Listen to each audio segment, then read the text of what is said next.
अंतर्मनाचा वेध घेणारे news channel star city one. राज्यातील आणि देशातील राजकीय घडामोडी पाहण्यासाठी आणि इतरही बातम्या पाहण्यासाठी सबस्क्राइब करा स्टार सिटी वन। सोलापूर पासून या गोष्टीला सुरुवात झाली आणि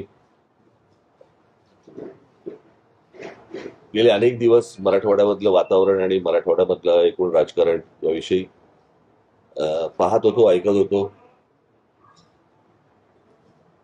आणि त्याची प्रचितीही आली।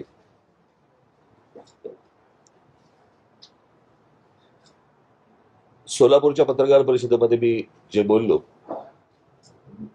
ते मला असं वाटतं सगळ्यांनी पाहिलं, ऐकलं,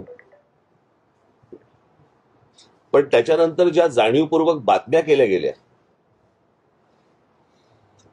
त्या मला असं वाटतं थोड्याशा धक्कादायक होत्या। राज ठाकरेंचा आरक्षणाला विरोध, राज ठाकरे विरुद्ध मराठा समाज, काय काय वाटेल त्या हेडलाईन्स काही लागल्या।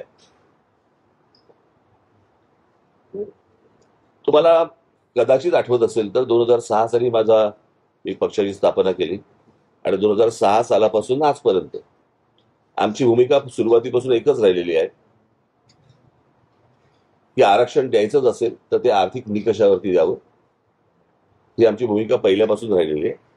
आणि त्याच्या उपर माझं असं म्हणणं आहे की महाराष्ट्राला खरं तर आरक्षणाची गरजच नाहीये।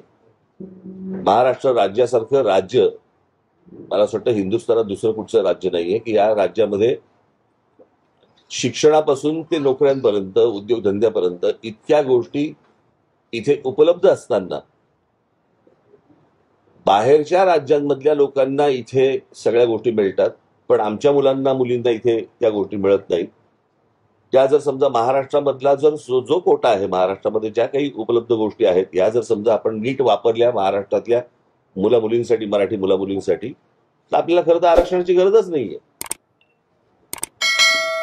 इतकं पुरून उरेल इतकं सगळ्या गोष्टी आपल्याकडे महाराष्ट्रामध्ये असताना आपल्याकडे या सगळ्या गोष्टी उभ्या राहत आहेत।